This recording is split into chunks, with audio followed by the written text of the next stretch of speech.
Wala naman nagsasabi na talagang against the state. Ang sinasabi ko lang, ang higpit din. Miski ng administrative arrest, alam natin yan. May bagong kaso, 2023, binanggit na Attorney Medina, Yuyuenle, na kaso sa immigration. Ang liwaliwanag, 8 ang guidelines. So, mabigat-bigat yan.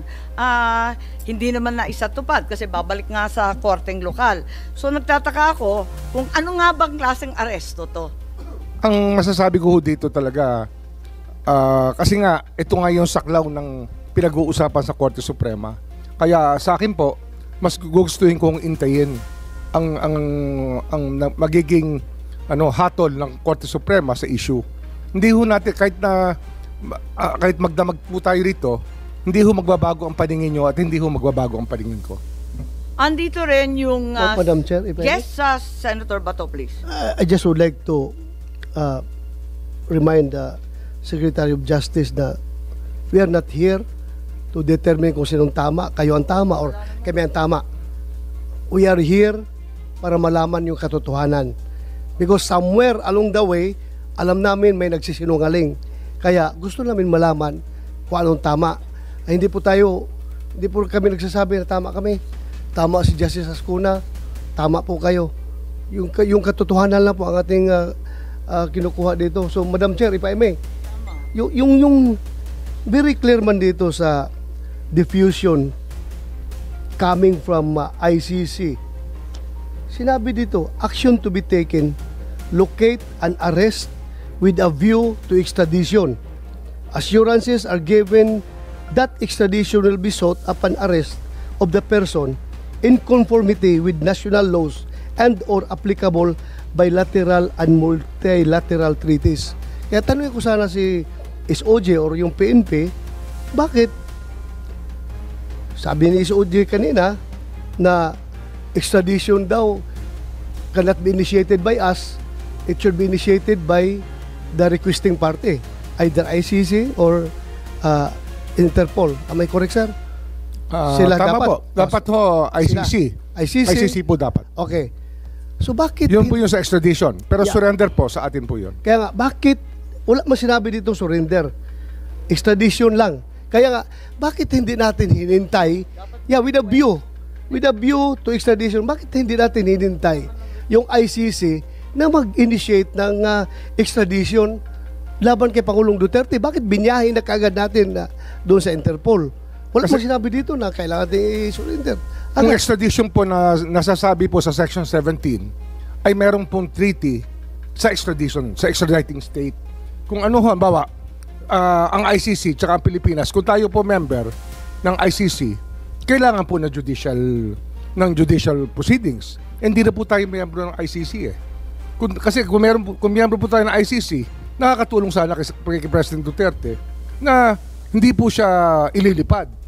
Siya po yung mismo nag-atras ng ating membership eh.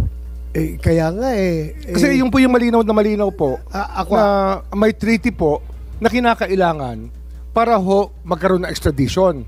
Wala pong treaty eh. Kasi nga nag-withdraw na tayo sa ICC. Kasi di ba ho treaty yung dati? Sapagkat ang Senado po nag-concur. Nag-concur po sila sa treaty. But unilaterally it was withdrawn by the President. Kaya po pero sir, dyan, pero sir, ito, very clear man ito, sir. Ako hindi ako abogado, ikaw abogado ka ha. Pero ako, I just don't want to be emotional about everything. Gusto ko lang talagang para malaman natin itong totoo dito. Ito, very clear na hindi naman na hinihingi ang surrender.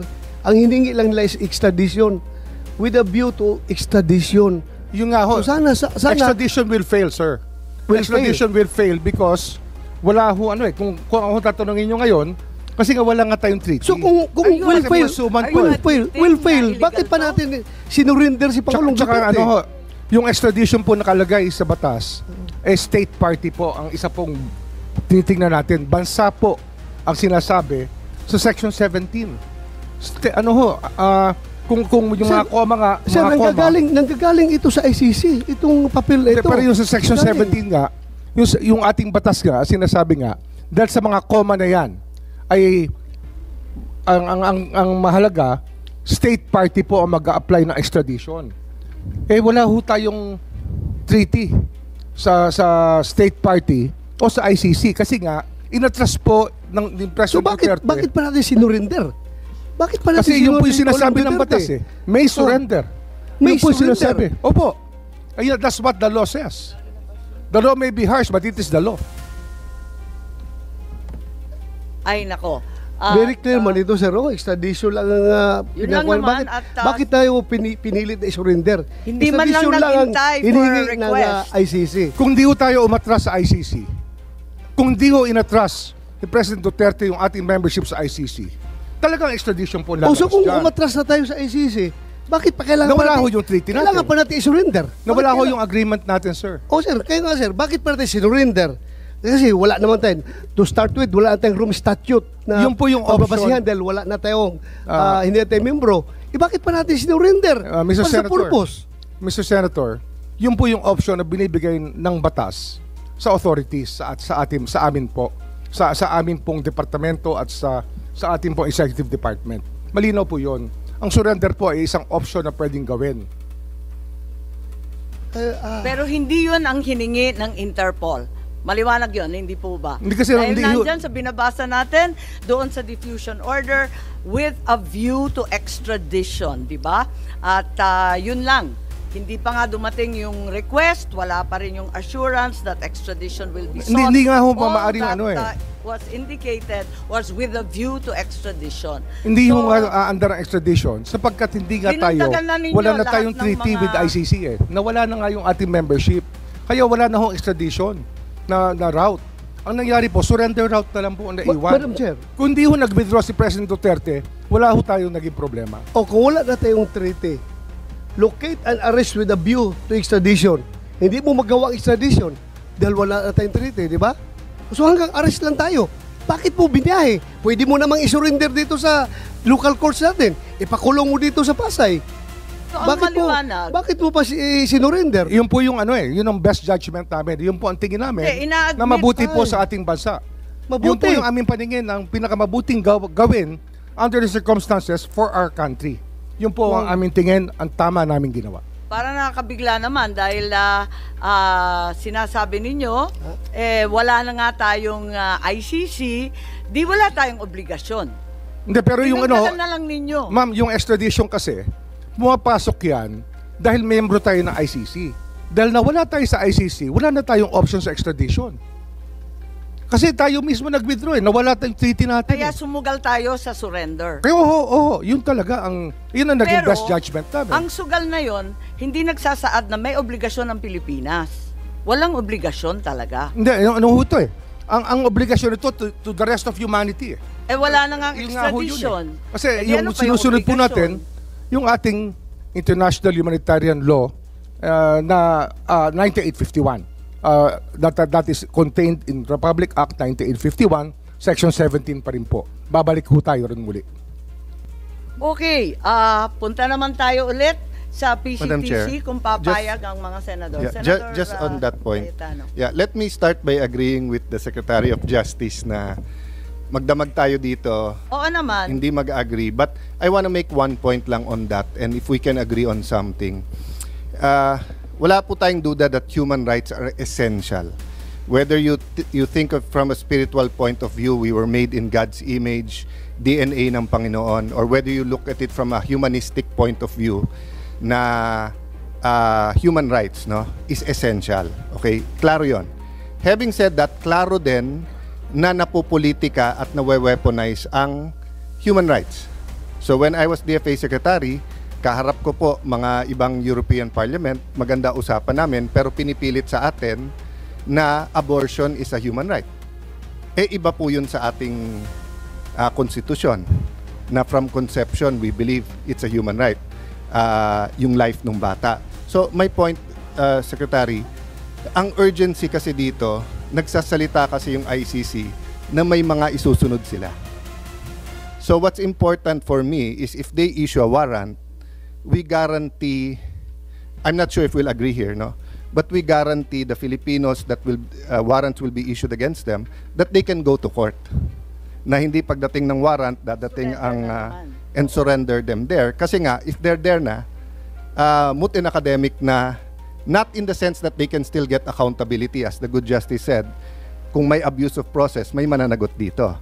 Pero na-deny na yung liberty nila doon. Di ba may kasabihan tayo sa law school na di bale ng, actually I forgot who quoted it from who, but di bale ng 100 na guilty makalaya, wag lang yung isang inosente ay maparusahan. So have we thought about that? So if the ICC issues, will we wait for the Supreme Court to rule, or will we allow them to be sent, to put on a plane and sent them to Hague already? That was the option that we had to consider in the executive department. And we believe that we acted in our best judgment in surrendering him to the ICC. Yeah, I meant, Secretary, after. So now that there's a pending before the Supreme Court, kung biglang mag-issue for 5 more Filipinos, sino man sila, will we allow those Filipinos to, if they're detained here in the Philippines, then go to the Supreme Court, or will we put them on a plane and send them to Hague? Considering that the Supreme Court is now looking into this legal issue. Yun nga ho kasi nga kaya hindi ko lang hong kasi iniiwasan po namin sabihin yung sub judice Kasi nga napakahalaga po ng maging judgment ng Supreme Court. Kasi alam ko po diyan, pag sa ganitong sitwasyon, case of first impression, baka sakali magbigay sila ng guidelines kung ano po ang dapat gawin ng executive department.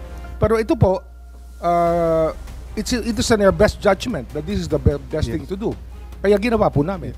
I'm talking about, Secretary, after President Duterte. I don't know if you can answer it by yourself or it's the cabinet as a whole, but I would honestly ask you to look at it. I mean, sincerely ask you to look at it, and kung pwede, kung mag-issue ulit yung ICC, allow them to go to court before we send them. So I'm talking about after Duterte. Kasi even in your statements naman before this, you have an option, di ba? So I'm just saying, safer option yung before Philippine courts kasi pag nandun na, wala nang rewind di ba? So let's say you have 3 generals, ex-generals, etc. sent na there. Wala na silang remedy dito So yun lang naman point ko, yung after President Duterte. Before this, of course, if the Supreme Court decides on point, then may guidance na tayong lahat. But while it's pending, it might be safer to allow the Filipinos to seek redress here. Mahirap pong mag-commit. Ayoko hong magsinungaling. Mahirap pong Yes, mag-commit. I understand. Pero Please ang consider mahalaga lang. po, sabi ko nga, kaya nga ayoko sana magsalita tungkol dito. Yung last hearing po, iniiwasan po namin na magsalita. Kasi napakahalaga po ng gagawin ng Supreme Court dito. Sana po igalang din natin yung kanilang estado ngayon na kailangan po nilang desisyonan itong kasong ito. Ang dinidiin lang natin, tulad ng sinabi mo nung umpisa, na nangingibabaw sa lahat ang ating saligang batas. Kahit ano pang mga batas yan, kung ano man tratado yan, mangingibabaw lahat ng Bill of Rights, ang karapatang pantao, mangingibabaw sa lahat. Kaya nagugulanta lang kami na meron naman palang options bakit pinili yung labag sa batas? Yun ang pinagtatakahan namin. Babalik muna tayo sa PCTC at kung maaari, I'd like to be clarified on the role of the special